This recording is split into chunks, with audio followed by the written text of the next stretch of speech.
All right. Hello, everybody. I believe we're streaming, and it's so good to be here tonight. We can't wait to see what Terry is moving us into tonight. Those of you listening by Power Faith Radio, look, we just put a new link on that radio on some of your devices that I know it doesn't show up on some, but on many devices, you'll see a link that if you hit it, if your device has the capability, you'll come right on into the Zoom room. And so we invite you to hit that link and come on over, or go ahead and comment on the radio. I've got the chat opened up there. And then those of you that are watching on YouTube, we want to just remind you can share this video with all your social media platforms. And while you're there, ask people, and you as well, hit that subscribe button, hit that notification bell that you'll be notified every time a new video goes up. And you can find all of our links on a Simple Walk Facebook page. It is a public group, and you can always send an email to outreachnoah@gmail.com. Hello, Terry. Did I get everything out? I think you did. Okay. I see Nancy's trying to come in, but for some reason it's not Connecting. Yeah. So, all right, Terry, go ahead. I'm going to turn it over to you and let you greet everybody that's in the Zoom room and those out listening. Oh, my computer might be bouncing around. Ain't no telling with this new one. Still working. Got my new computer in this week. We talked about a couple weeks ago, but we're still working out some of the little bugs and kinks you do when you change completely to a new complete system from ground up. So, as you can see tonight, I don't have my headset on and everything because before we got started, well, guess what wasn't working? So, anyhow, Scotty is down in the engine room trying to keep things going. And Wella's here with us tonight, Ronald and Bob, Veronica and Joanne. And you said Nancy was trying to get in. And I think she had some internet connection problem the last time. She may still be having something like that. And we got the Power Faith radio station. Glad to hear that everyone's connected there. I guess, see, Scotty, who all's logged in tonight? What countries are logged in? We've got some people from, I never can pronounce this. Arab immigrants. How do you pronounce that? Yeah, you done messed it up. Huh? Yeah. The Arab Emirates. There yes, you go. thank you. Veronica can get us going. I'm here in Tennessee, and there's a couple people up from a holler up from us, so they're watching. So. There you go. So, all right, go ahead, Terry. All righty. Anyhow, tonight, thankfully we're back. We've had some issues. Oh, Scotty, I forgot. It's been a crazy week because I've changed positions at work, so I've got a lot going on in my head and everything. But I've got a vacation day coming up in October. You've got a couple coming up in September. Yes. Try to let everybody know. There's going to be, I know there'll be a Wednesday in October, one or two in September. You're going to be out of town. So let everybody know in advance so they can kind of write that down. Hopefully next week we'll try to do that for everyone. But tonight we're going to be continuing in our journey in Genesis. It's weird not having my headset on. It's the first time I've done this without my headset. And so I don't sound like I'm loud enough with the speakers. And so we're going to be continuing our journey in Genesis. Tonight we're going to cover verses 6 and 7 of chapter 2. Got some really good stuff for you tonight. Really love what I've been learning from Rabbi Hirsch tonight. He's going to be our main source from his Chumash on Genesis. And tonight I'm also going to be using a Rashi Chumash on Genesis for a little bit, and of course our Artscroll Tanach series, the white books that we have. I'll try my best to remember. I'll put down in the description in the video our source materials for everyone if they want to look them up. And see that. Of course, my Rashi one, I don't know if you'll find it. I found it by accident when I was looking and researching. It's one that was printed in 1949, and it's an older book, and I really the layout is really the layout. It's interlinear, but I've got an interlinear Genesis, but this one's different. This is interlinear, somewhat vertical up and down, and so it's took me a little bit to get used to that. And some Rashi's got some really good teachings on our subject that we're going to be covering tonight in Genesis chapter 2, verses 6 and 7. Scott, what you got? Okay, so I got something to bring up as we go into our Tzedakah time. But so I've got a couple of people who has texted me over the past couple of weeks, and they are interested in. Of course, Bob's got some books there, and you got some books there, and I got some books here. You got a lot of books there, and Bob's got a lot of books there. I think Bob has got me beat on the books.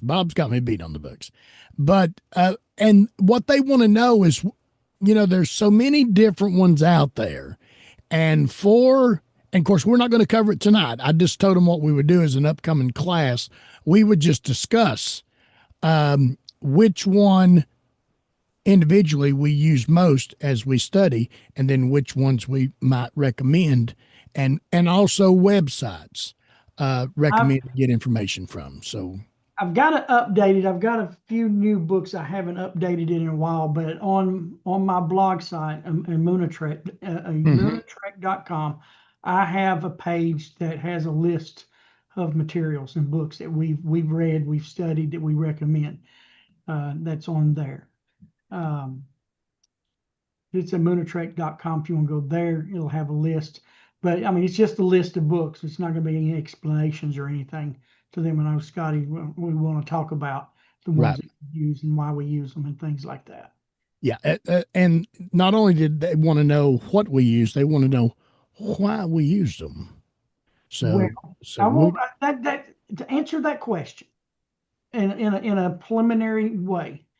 We've got a listener that listens on through the YouTube channel, and the person has sent a question in about a particular passage. I've actually gone and studied that. As a matter of fact, next week, if we can take a break, I would like to take a break from our Genesis journey and cover these couple of verses in Deuteronomy that this person's asked about, because in covering them, then you'll learn the answer of the question you just asked. Oh, okay, Terry. Well, since you brought that up, next week and the week after next is the 2 Wednesdays I'll be gone. Oh, okay. But here, if you want to do a class and discuss some of that, I think we can get together this weekend and get your computer set up to where you can do that as well, and actually stream on YouTube as well. If you want to try to get together, and we'll hook that up. Okay. I'll be gone Saturday. I got to go to my sister-in-law's, but after that, I'll be home for the rest of the weekend. Okay. All right. Sounds good. Okay. But next Wednesday, I will not be able to be here, and the Wednesday after that. So that's going to be the 3rd and the 10th. I will not be. That's when you're going to be out of town. Yeah. I think mine's October 8th. I'm going to be gone out of town. Whatever that Wednesday is, I think it's 8th through 10th. I'm going to be gone. Okay. Yeah, it is an 8. It is a Wednesday. It's the second Wednesday. So October 8th, I'll be out of town. Okay. So. All right. Are we ready for the Tzedakah time now? We're ready. We're ready. Okay. So we've told everybody when we're not going to be here. Let's take care of here now. Yeah. So, all right. It is good to see everybody here tonight. As always, we give tzedakah for our main teacher, Terry and I's main teacher, Pesach and Shira Sherbo. They live in Sfat, Israel. And then we ask everybody to continue to pray for Nadine Akins. She's in the hospital. And so we saw her early this morning, talked to her twice today. We've talked to her physician. And so y'all be much in prayer.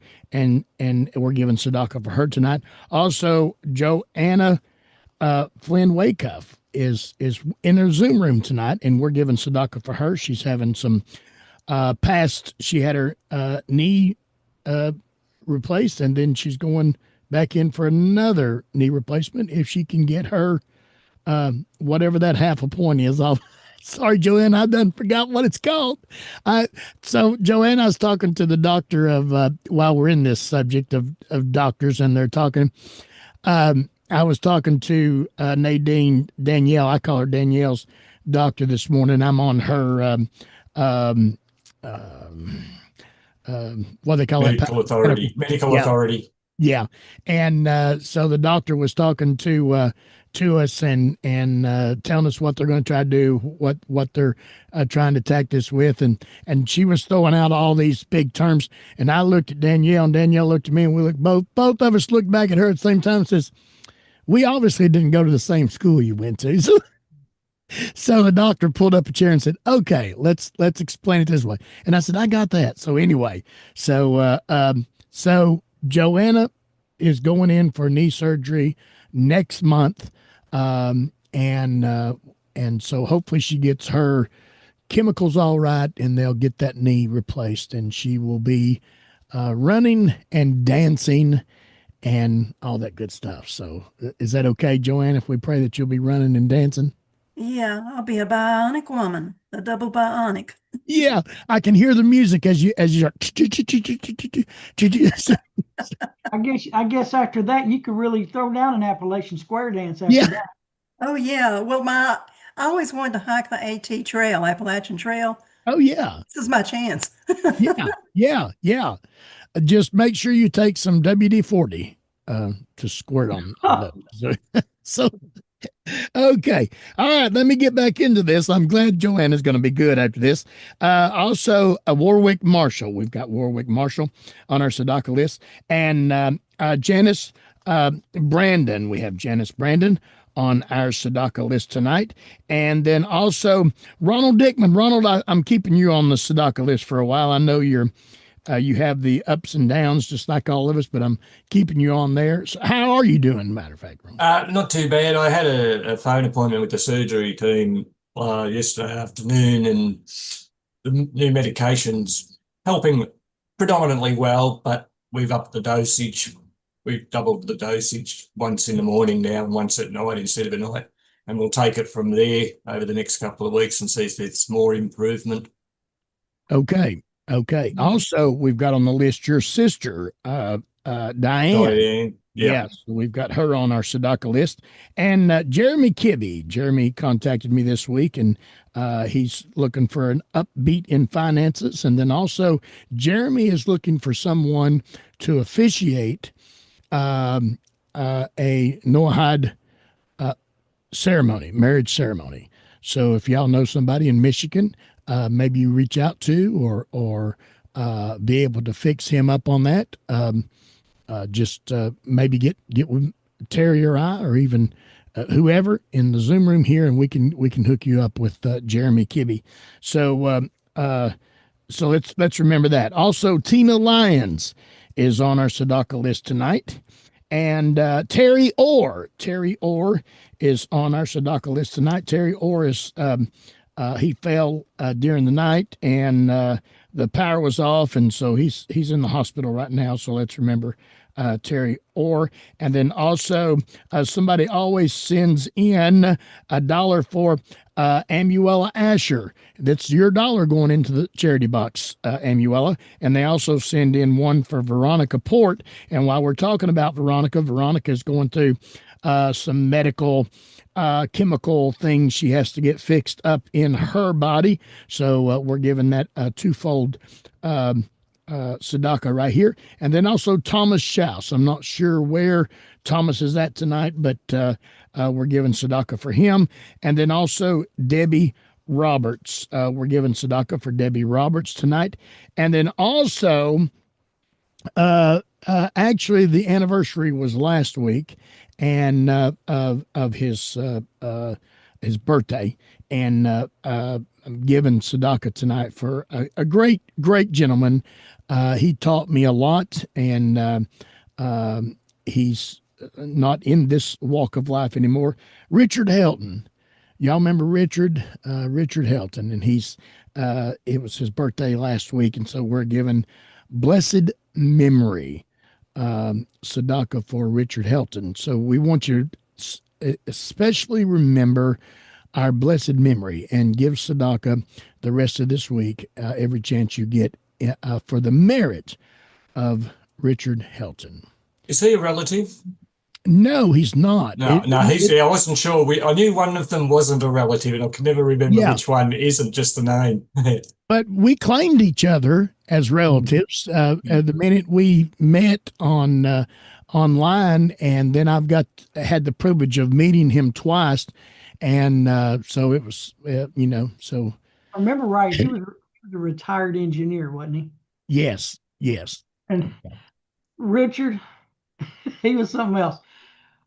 Every night, early in the morning, I'd hear my phone going off. Ding, ding, ding, ding, ding, ding, ding, ding. Because he would send stuff to Scotty and I all the time. Of course, he's in California, Pacific time. So he's 3 hours behind us, and we'd be well done in the bed, and you get good and sleep, and you hear your phone in the other room go ding, ding. I said, well, Richard's at it again. He's sending us something. I'll look at it in the morning. I was talking to him a little bit before he passed, and this is a little funny. I was talking to him, and I told him, I said, I still want to get those dings early in the morning, even after you're gone. And he sort of laughed, and of course he was having a hard trouble speaking. He said, I'll get somebody to send you one just to teach you a lesson. So anyway, I haven't got one yet, but I'm waiting on you, Richard. I'm waiting on you. So, but give tzedakah this week for the blessed memory, for the merit of Richard Helton. What a great guy. Help us pray, would you? Hear our voice, Adonai, our God, Father of mercy. We ask that you have compassion on us and accept our prayers with compassion and favor. For we know that you are a God who hears our prayers and our supplications. You are our King. We ask that you do not send us away empty-handed, but favor us and answer us and listen to our prayers. Amen. All right, Terry, I am going to put you on speaker view and just turn it over to you and let you just have at it, okay? All righty.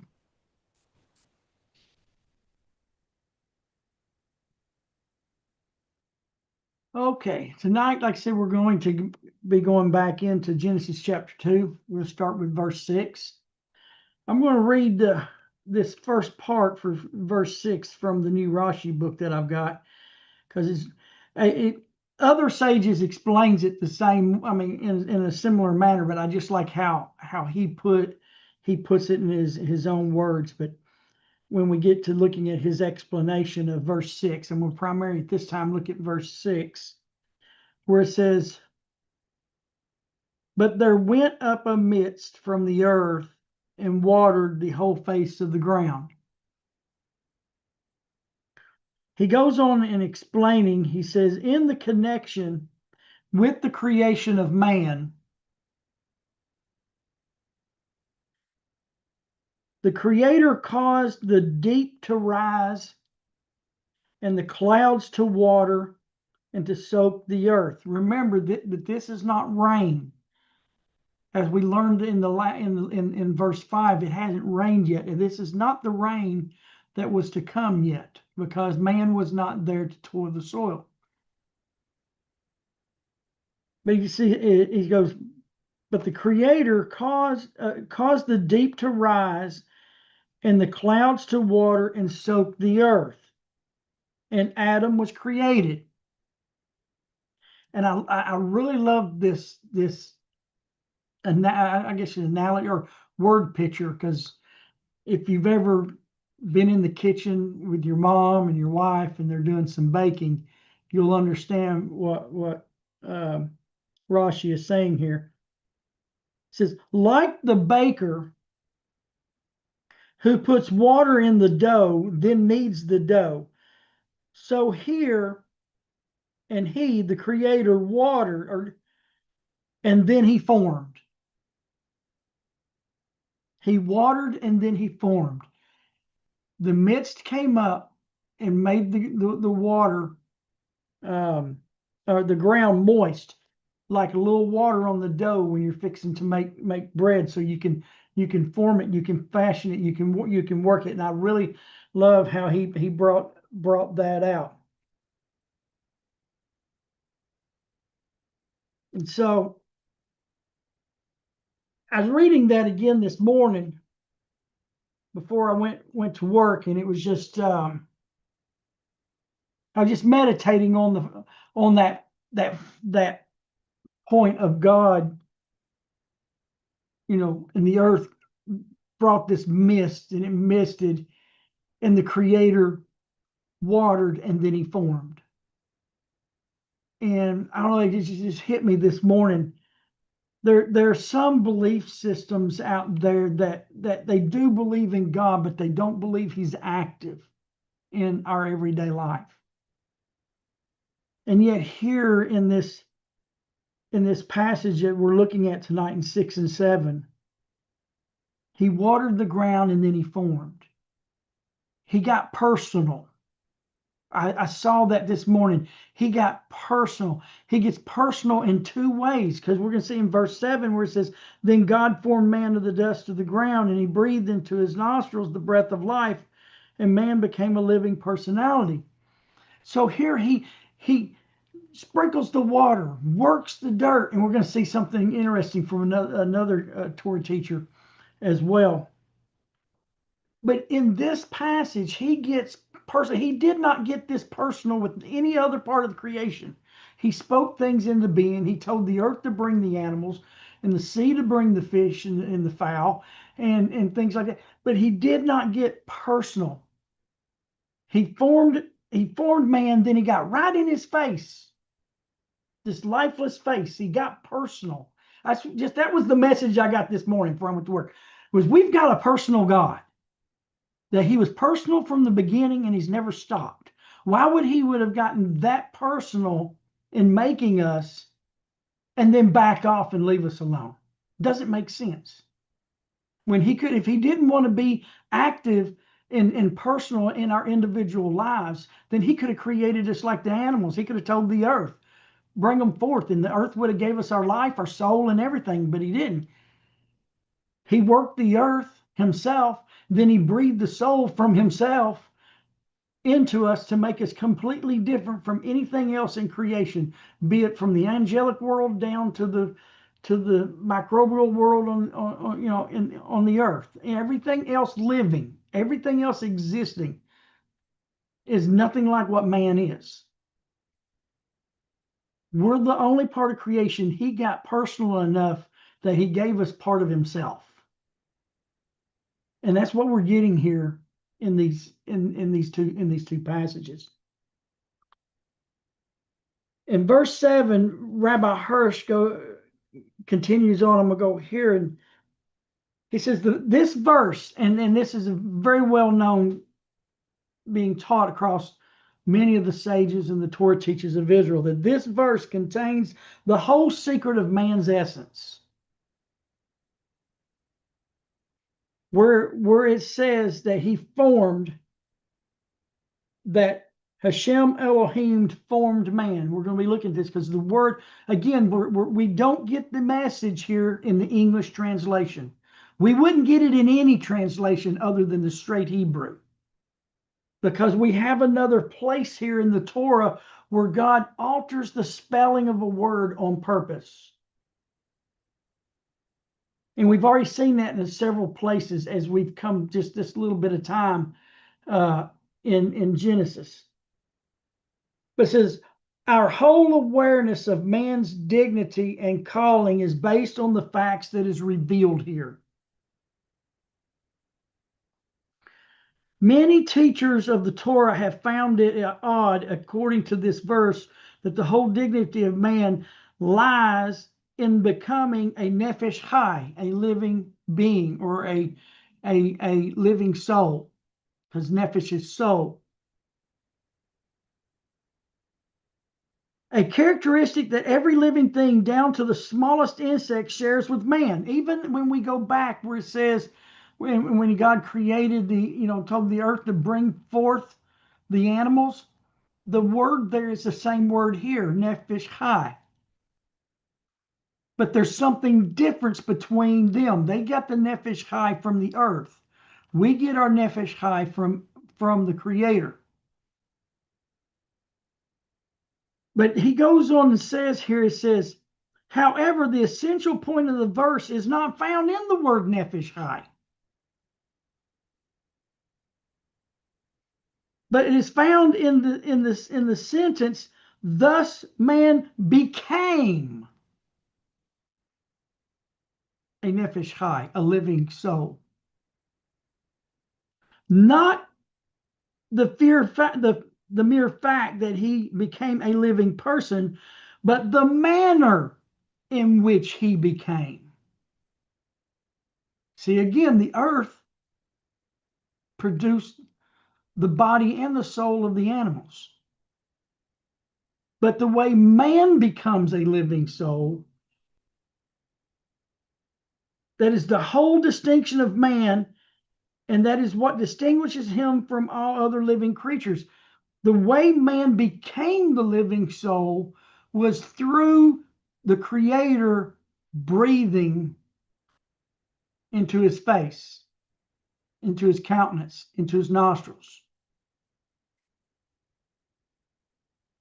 And so when we look at the word formed, before we get to the point of where he actually has breathed, but when he says he formed man, the Hebrew word there is yetzer. And it is in its regular spelling is Yud Zadi Resh, 3 letters, Yetzer. But in this verse, in dealing with man, when he deals with the animals, it is Yetzer. It is Yud Resh. I mean, it is Yud Zadi Resh.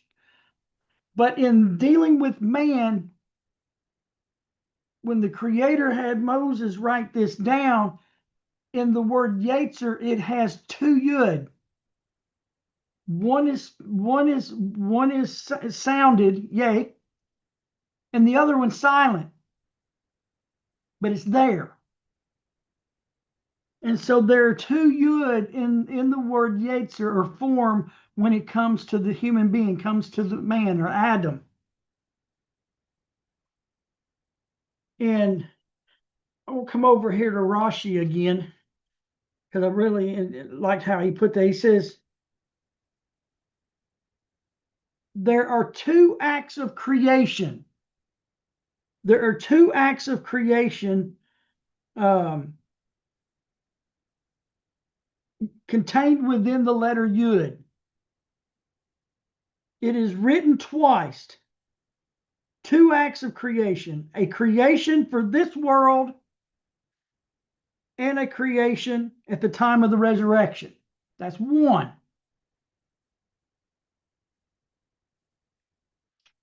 The other one is that the 2 Yud also represents the 2 natures of man, which in Hebrew is the Yetzer Tov and the Yetzer Hara. The Yetzer Tov is the good inclination, and the Yetzer Hara is the evil inclination that is within us.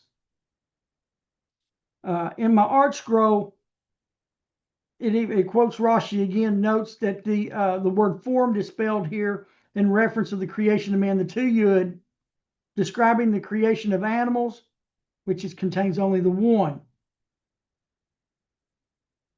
But in addition to other Jewish traditional writings here, the 2 Yud within the mentioned within the Midrash, it says, connotes a double formation. Adam and Eve, which that's a deeper teaching, that Adam received both male and female. That's what he split at the garden when he put him to sleep, which we'll get into later.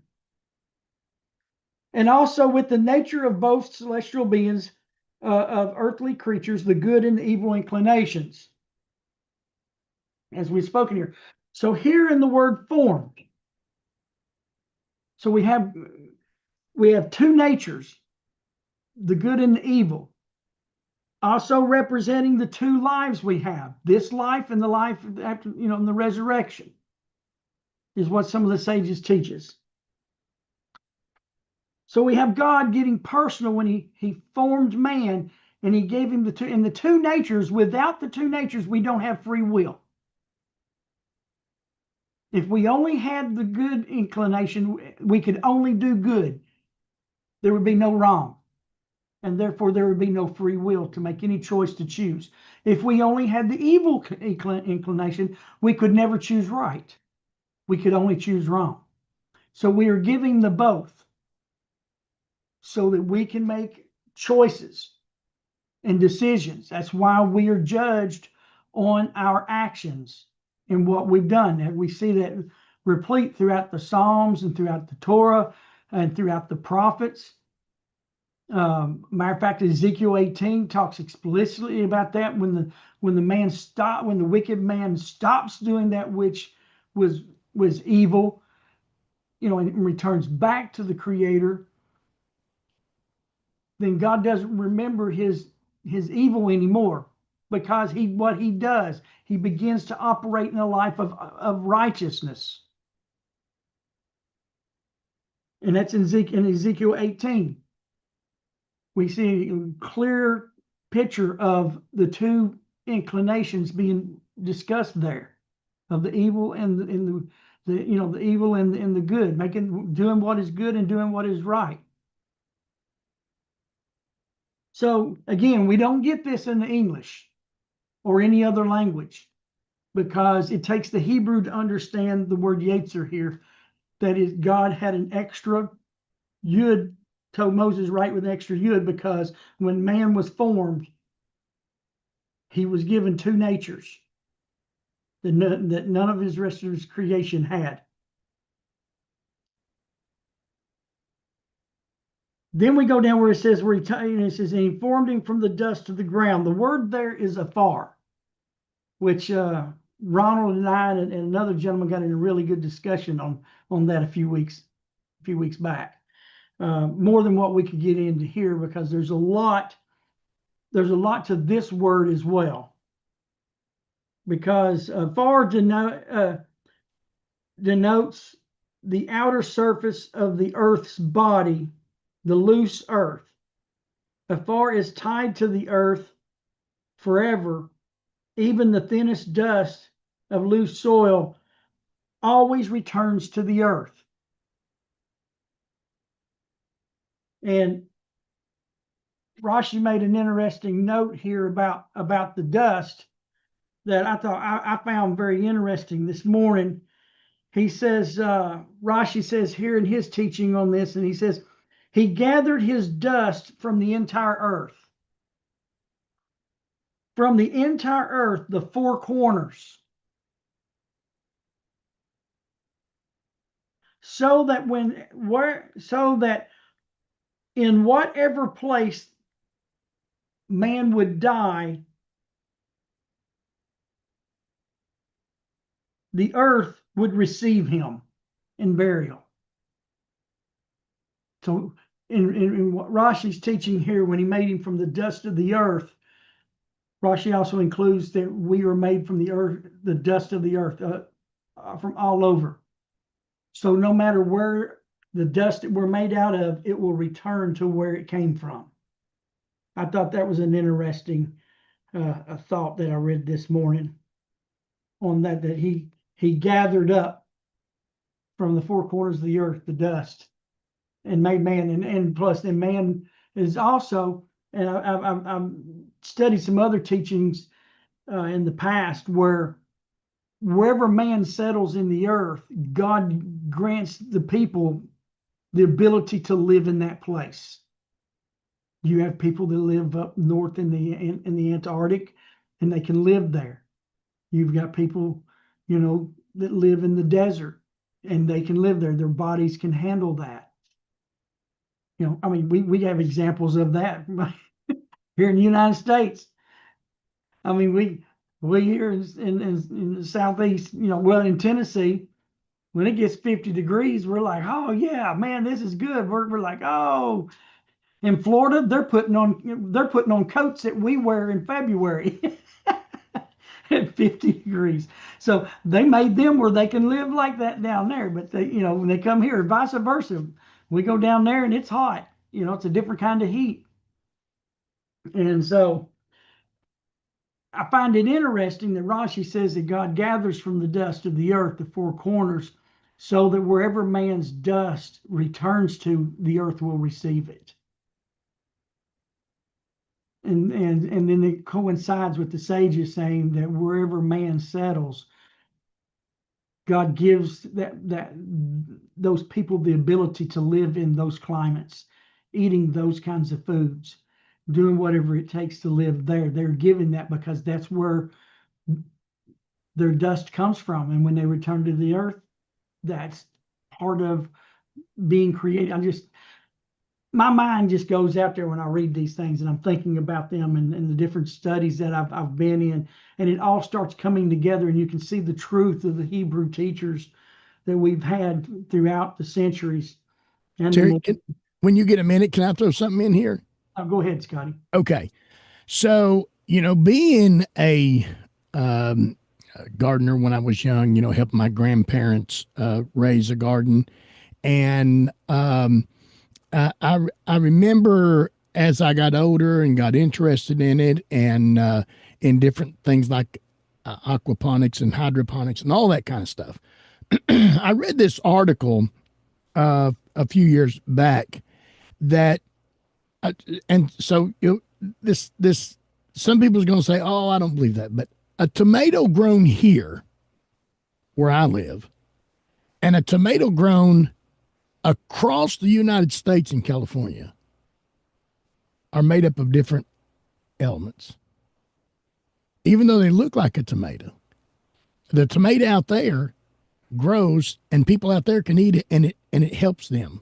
The tomato here, so I'm hoping you're getting this. I'm using a tomato, but you can use all kinds of different things. You can grow a tomato on the other side of the world, and it grows for the nourishment of the people that live there. And so I was reading in this article, it talked about even different types of sicknesses when I eat things, vegetables and things of that nature grown here where I live. It affects my body and gives nourishment to my body different than if I eat the fruit from another part of the world. Did I bring that up?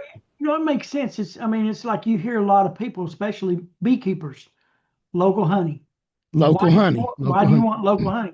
Because your immune system is connected to the spores of the plant life around us, and local honey interacts with that. Yeah. So I'm going to give one more off the wall thing. I kind of believe this, but if your body needs a certain type of nourishment and you're going to grow, we're going to use, for instance, a tomato again. They say tomato is great for your heart, great for your blood system. And if you'll take that tomato seed, now I know this is crazy. I'm just waiting. I will get some emails on this. I'm waiting on this, Terry. If you'll put that seed in your mouth and then let it get part of you and then plant it, that will grow a tomato that will benefit you personally. It knows what you need and it will grow it. You can do the same thing for cucumbers, for green beans, and all the old timers. I remember my grandmother, and I wondered why they did this. And of course, people say, "Well, that's crazy. I couldn't see doing that." Well, I'm an old man, and I come to believe some of these things. But just think about it. If you put that seed in your mouth, your DNA goes into that seed, and you plant that.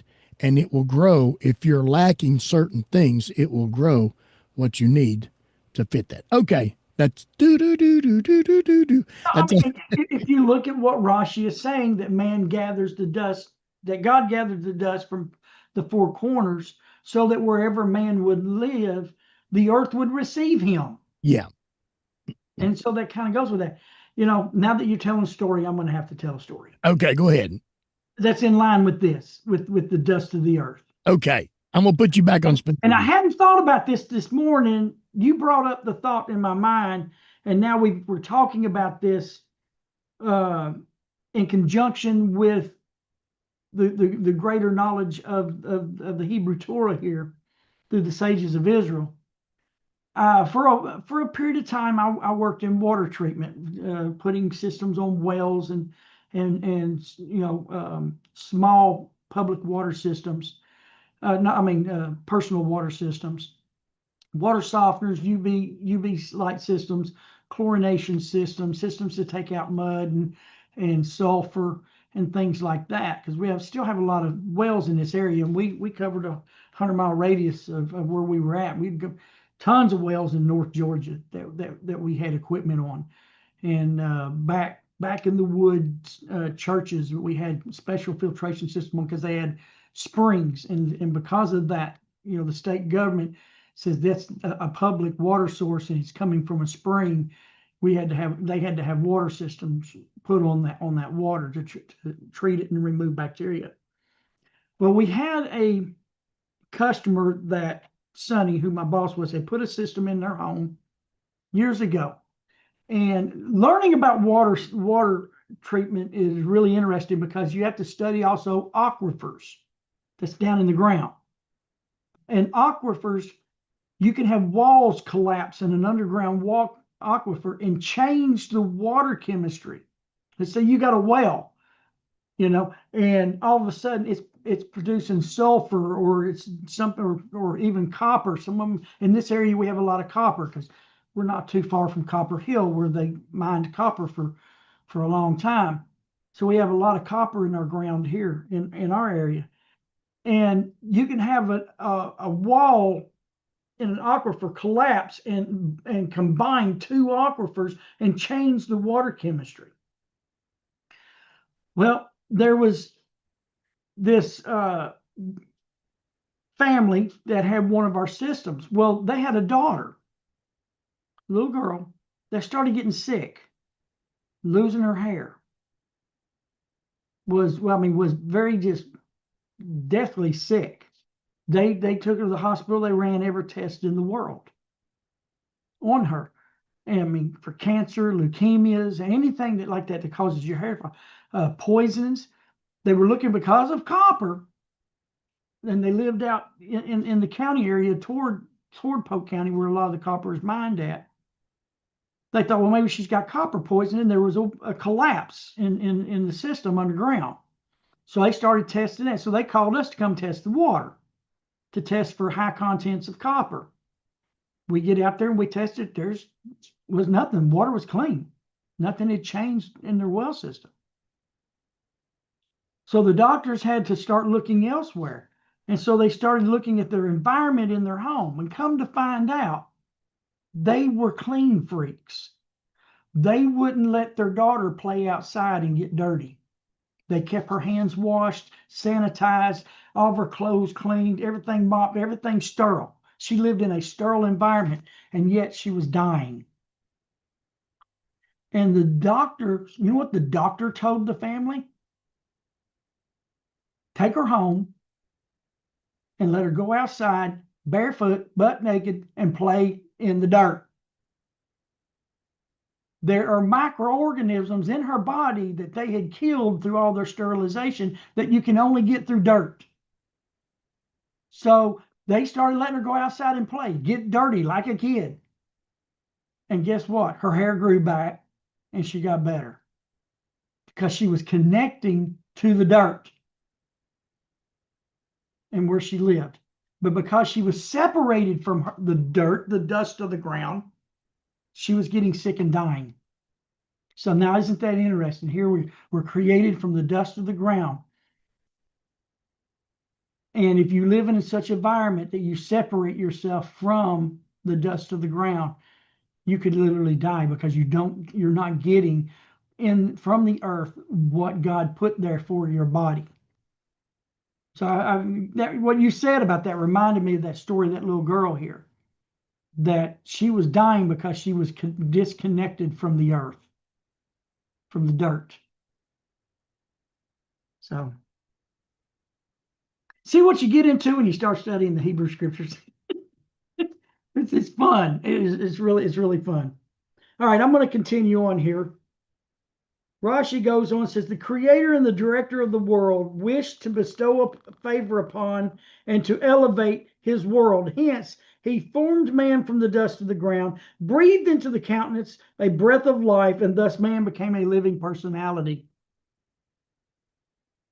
At the creation of all other creatures, the scripture says, which we had covered before, let the earth bring forth the living creatures. The earth was active. The earth was actively involved in the creation of all other creatures. Just as it was active in the creation of plant life.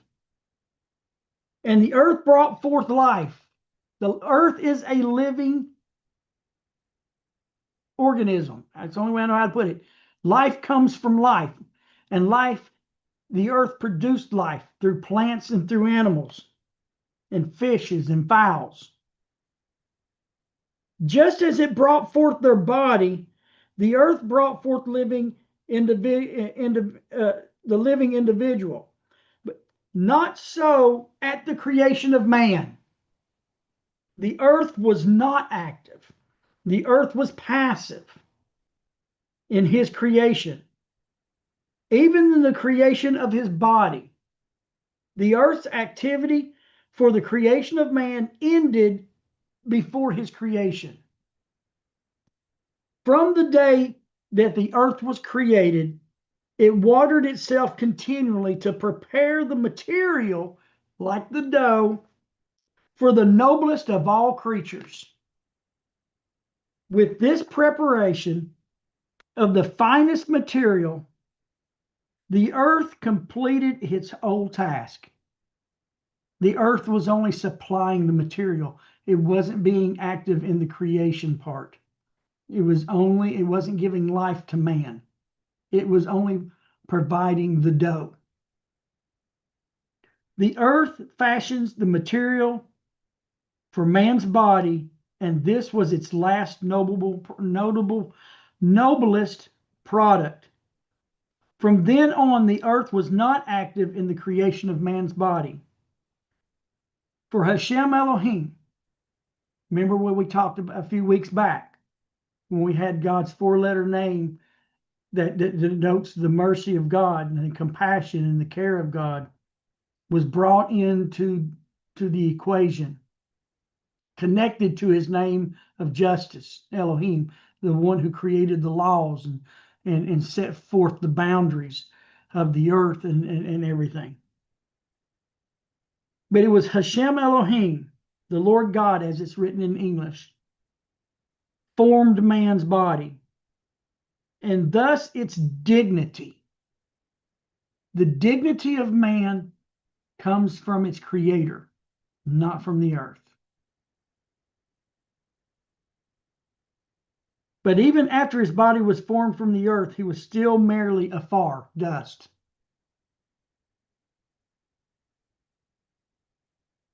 It does not say God formed man from the dust of the ground, but rather he formed him, but he formed him dust of the ground.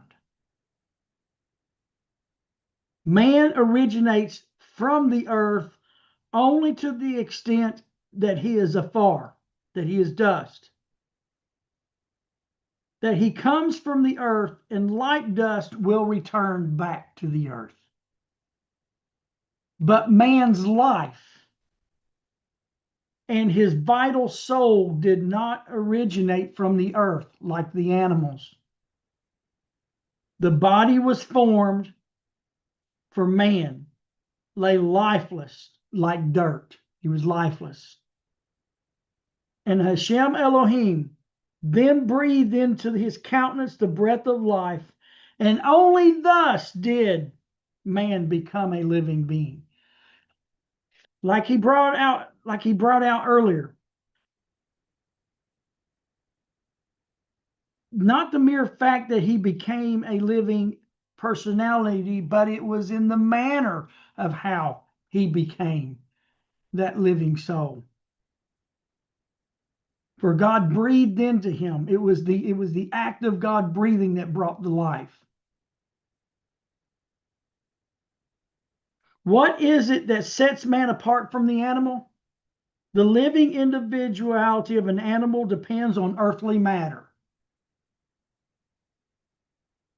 Like its body, so its soul, too, is taken from the earth.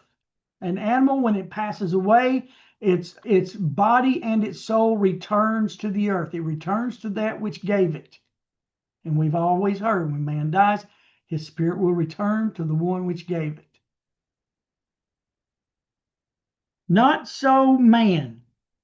In the creation of man, only the inert material was taken from the earth. Only when God breathed into him the breath of life did he become a living individual.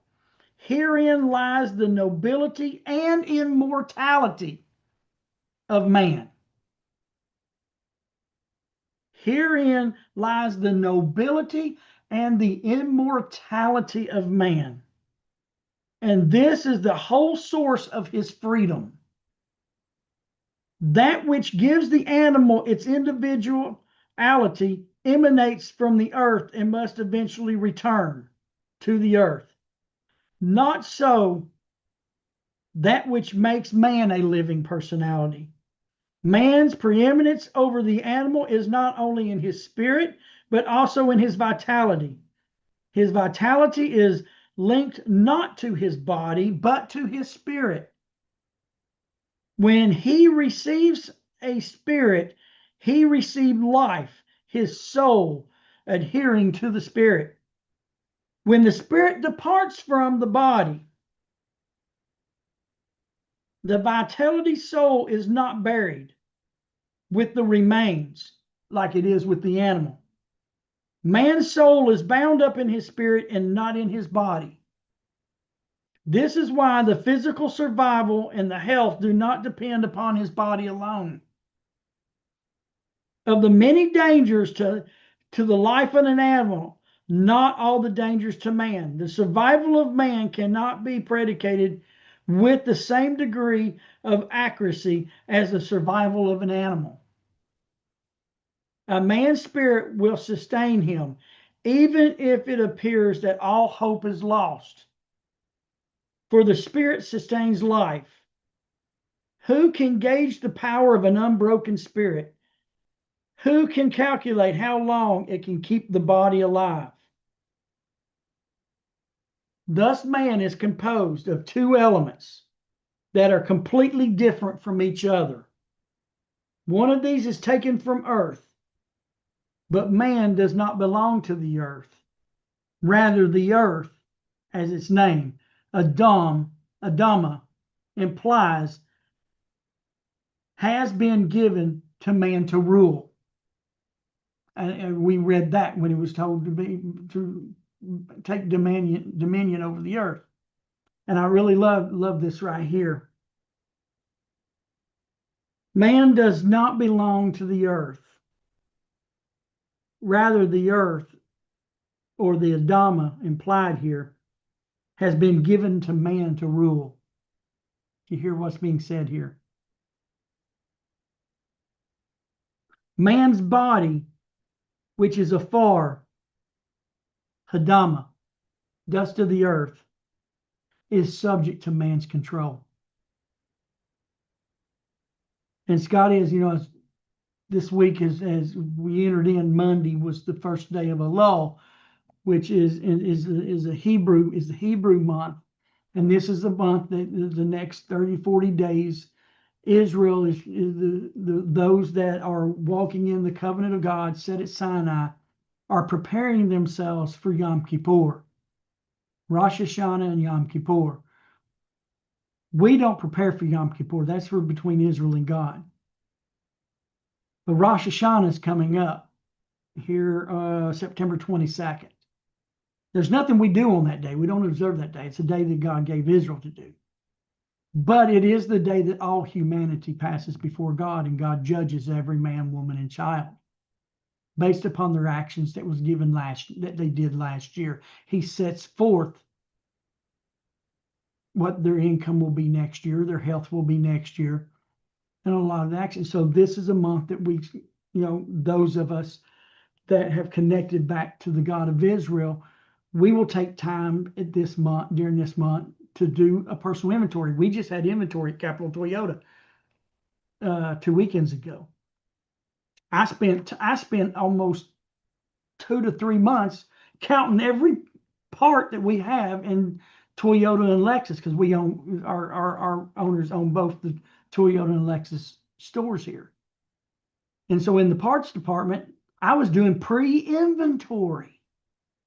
I was counting, I was straightening, I was getting parts put back in their right place and in their right numerical orders. I spent almost 2 months doing that. And then we had inventory. It was inventory time. It was time to count. To count everything, to make sure everything was right, was over. You couldn't do that. It's inventory day. And the inventory team come in and counted everything.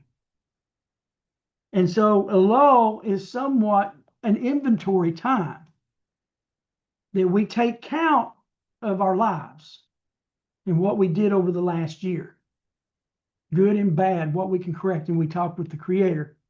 But on Rosh Hashanah, it's inventory time. You can't count anymore. It's over. It's done. God is the inventory team. He's going to come in and now he's going to make his inventory. He's going to count it. And it's been really more personal this week because I was more involved in our inventory than I've ever had been. I've helped out some throughout the years, but this year I was the only one doing inventory prep. Before, we've had 3 or 4 people throughout the company doing this over here and this over. Not me. I went through every back counter, front counter, retail counter, Toyota, Lexus, pre-owned, counting every part, even down to the least bitty clips that holds your upholstery on the car on. And I was turning in sheets after sheets after sheet. But Friday afternoon on the 15th, it was over. At 4 o'clock, the inventory team came in.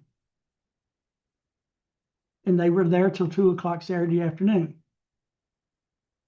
And so Elul is our inventory prep. We're counting all the parts of our lives from last year, getting them in order, talking to the Creator about it, what we can do to straighten up, having him to help us. But on Rosh Hashanah, it's inventory day. There's nothing you can do. You got to back off. The team's there. And there's nothing for us to do on that day other than, we hope and pray we got the inventory good for the count for the next year.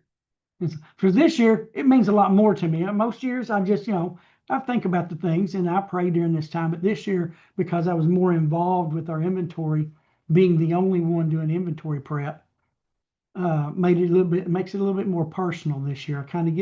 I got a better picture from all the years before. I got a better picture this year of what Elul is. It's inventory prep.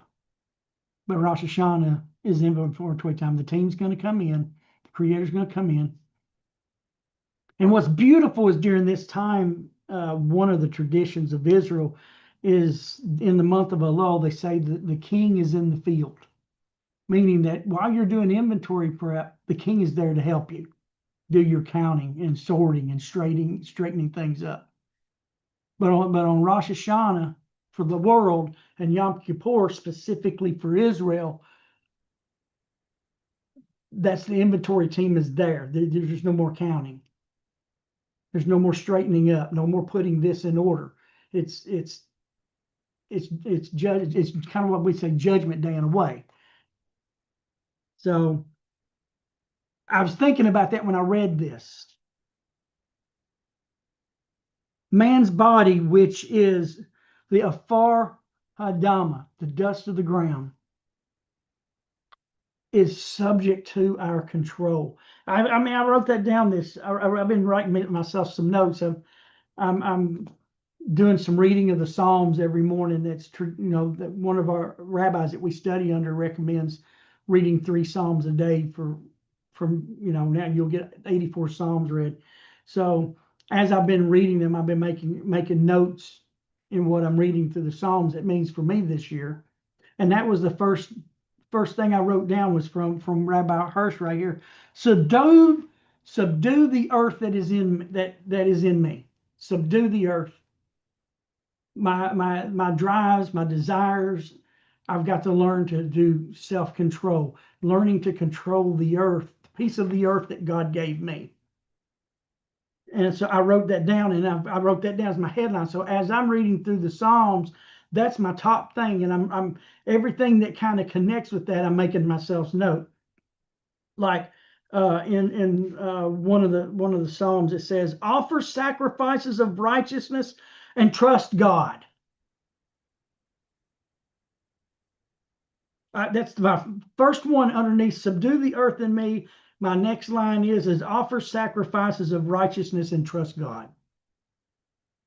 And so, and I like this one. It says, "And at dawn, hear my voice, and at dawn, as I arrange my prayer before you, and wait, accept." I have to admit this. I don't arrange a prayer before God on purpose in the mornings. I get ready, I go to work. I come in, I do my studies. And that's out, and it says, that's out of Psalms 5. Psalms 5 stuck with me today. There's a lot. I'm wanting to go back to Psalms 5. There's a lot there that was talking to me today. Then Hashem, my God. And as we pray, we say Adonai. We don't. Hashem means the name, the 4-letter name. Adonai, my God, in you I seek refuge. Judge me, Adonai, according to my righteousness. These are things I was getting out of the Psalms the last couple of mornings after I had read here to subdue the earth that God gave me to live in. It just jumped off the page. The earth that we're made out of is subject to our control. His true living spiritual essence is not dependent on the body. Hence, even while he is physically combined with the earthly element, he can and should exercise control over the earthly in him. The afar, the earthly element in him cannot be released from the realm of the physical compulsion and is subject to the influences of the earthly factors. But the neshama chaim, the living soul, which God breathes into man, which first made man a human being, imparts to man the dignity of its source. Our source comes from Hashem, our God, our creator, and therefore our dignity comes from him. The dignity of God comes to us through the soul he gave us and releases him from all physical compulsions. It grants him freedom and elevates his body to a realm of freedom. He goes on and says, man's body lay inert and lifeless. His countenance open to absorb like an animal the requirements of individual life. And God breathed into his countenance the breath of life. The spark of life was given to man through his head.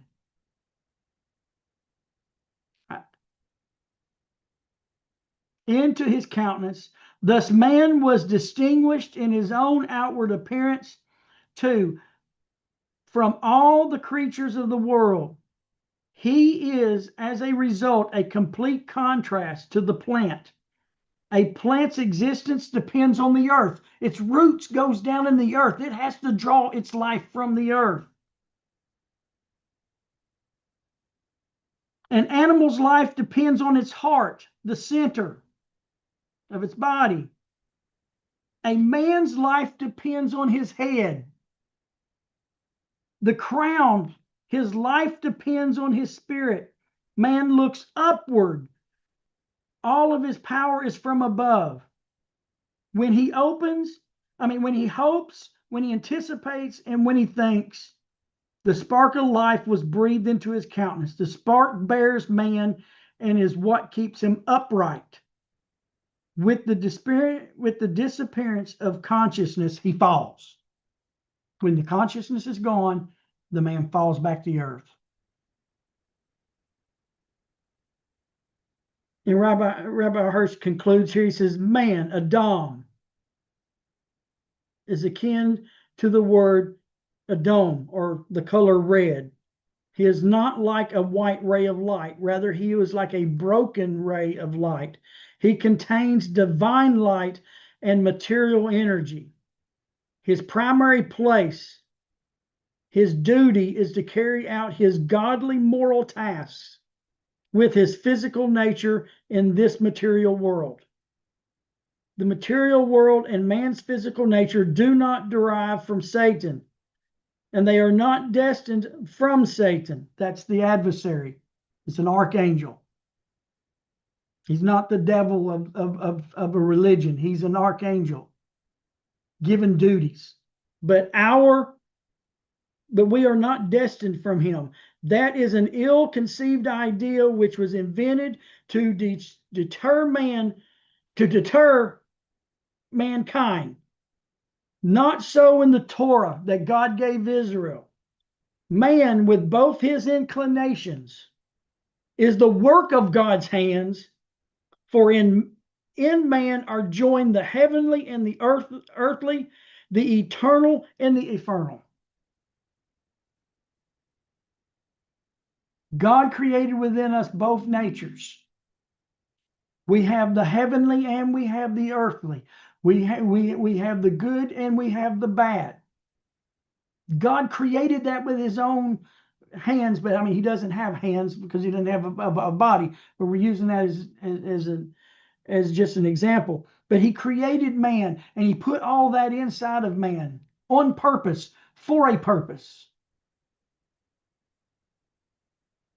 And it is through our head is the dignity of God, our thoughts. Before our hands act, our mind thinks. And this is where God put his spark of life, was right there. That brought man to life. And that's what we get out of verses 6 and 7, Scotty.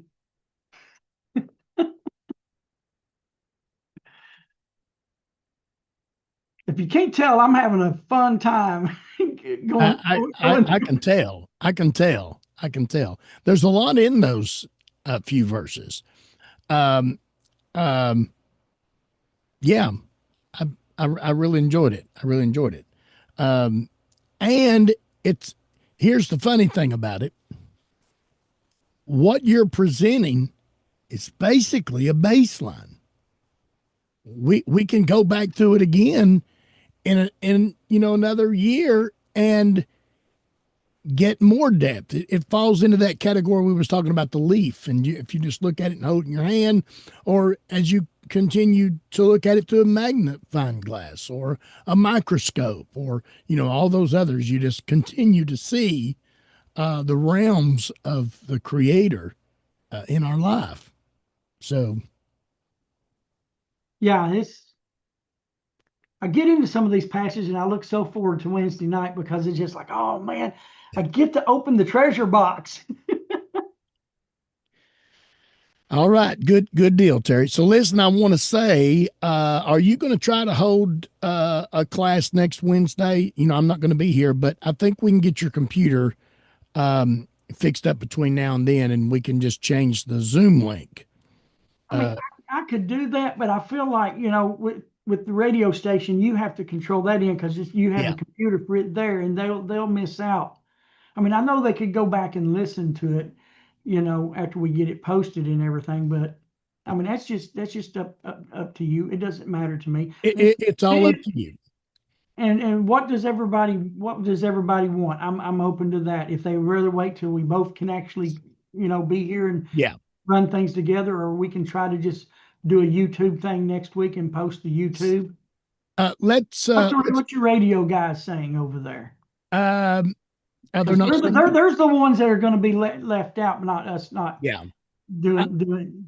I usually take the audio, and of course, I'm recording it on the radio. So I usually let it replay at 8 o'clock between now and the next time it is live broadcast. So let's just give it a couple days, see what comes in. Here's the thing. What I want to do is, I put it up. Just give me a second here, guys.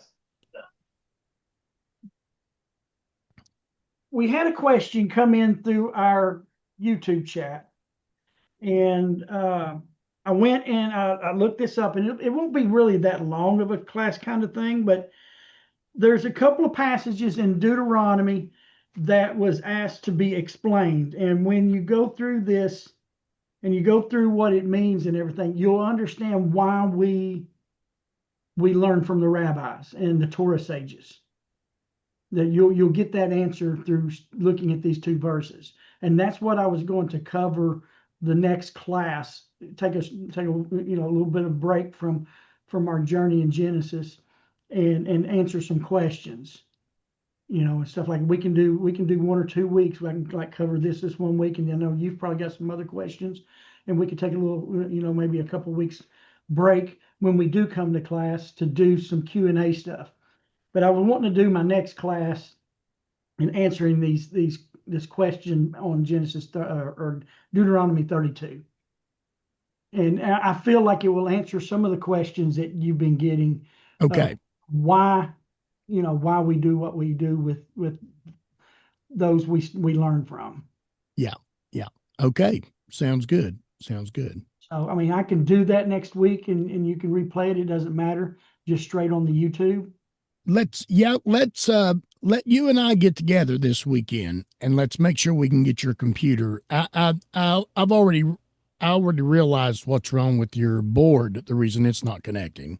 We got to download the drivers. You remember when we got those, we had to download. Oh, yeah, because this is a brand new computer. Every other day I'm having to do a Windows update. It pops up and says Windows update. Yeah. So I we'll still get haven't got my wife's done yet. I've got to do hers. Okay. Same way. I'm hoping I remember what you told me how to do it. Well, we'll get that put together, and then maybe you can, if you feel like you want to jump into that, we can do that, and you can deal with those texts that you were talking about, and we'll go from there. Does that sound good? Sounds good. Yeah, I'll be gone Saturday, but I'll be here Sunday and Monday because we do with one of the few days we are closed, Labor Day. So I've told my employer that this Sunday, now this is providing we get Nadine home from the hospital, that I'm turning my phone off. Everybody say it at one time. God is going to turn his phone off. So, and you really think I'm going to do that? No, I don't. I've known you too long. I just if I remember right, when we were in Pesach's class, our teacher, we were in his YouTube channel, what 3-4 years? Yeah. Something like that. We'll be in class, guy's phone's going up, ding, ding, ding, ding, and you hear answer the phone. I can't come unstop your toilet yet. Yeah.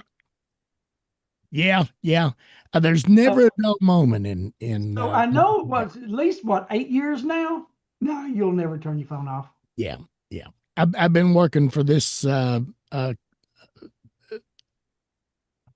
company. I want to say company, but this property owner now for 22 years. I didn't think it was that long. 22 years. So it's like an old pair of blue jeans. You can't give up on a old pair of blue jeans. You just now got it fitting right, so it's so all right, Terry, we're going to come to a close, and of course I got to go lock my gates. Yeah. And pretty soon I can lock them before class starts, so it won't be long. And I had to wear a jacket this morning. Yeah, same here. It was 51. Yeah. I would say it's probably in 40s up there. So I know that here we're going into fall, and let's take Ronald, for instance. They're about to go into spring. Sometime, Ronald, and we'll have to figure out when it is, our temperatures are going to be the same. Amuela's temperature is going to be, we're all going to be the same. We need to figure out, okay, 2 days out of the year, we're all going to be the same. Yeah, You because we think got Canada and Australia and Yeah. southeastern US. Now, Joanna lives up in the mountains. Yeah. So I don't think their temperatures where she lives is so unpredictable that you can watch and correct me if I'm wrong, Joanna, but you can watch the news, but it doesn't count for when you're up on the mountain where she's at, because you have your own weather system up there. And so How cool were you this morning, Joanne, up there in North Carolina?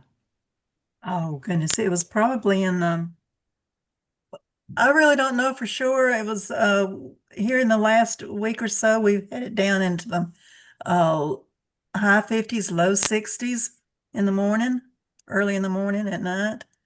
Yeah, it's been cool around here. Today it was cool. I mean, I have to wear a sweater when I go outside on the mornings. So yeah, it's cooling down quite a bit. that's sitting on the front porch drinking a cup of coffee time. Yeah. Now down at the airport, Asheville Airport, which is 600 feet lower elevation than I'm at, their temperatures run generally about 3 degrees warmer than we do up here on top of this mountain. So, it varies depending on whether you're in a low valley here or up high. One of my favorite things to do on Facebook is to go through and see the pictures. And Joanna posts a lot of pictures, and Veronica posts a lot of pictures. And I love looking at the pictures. And so what I feel like, I'm going to say this, then we'll come to a close. What I feel like is it is giving us the experience of where you're at and where you live when you post pictures of your surroundings. And I still think Veronica, in her travels, she needs to take some pictures and put up, guess where I'm at. So, all right, everybody, we're going to go ahead and close out for tonight, and just watch the Facebook page, A Simple Walk, and we'll let you know what Terry's going to do next week, or even the next 2 weeks, because I'll be unavailable during those times. And thank you, Terry, for tonight. And remember, everybody, as you travel or go around, go to stores or go wherever, look for somewhere to give some charity for the merit of Richard Heldon. And I just feel like saying that we did this class tonight for his merit. So, everybody, we'll see you next week. Bye-bye. Bye-bye.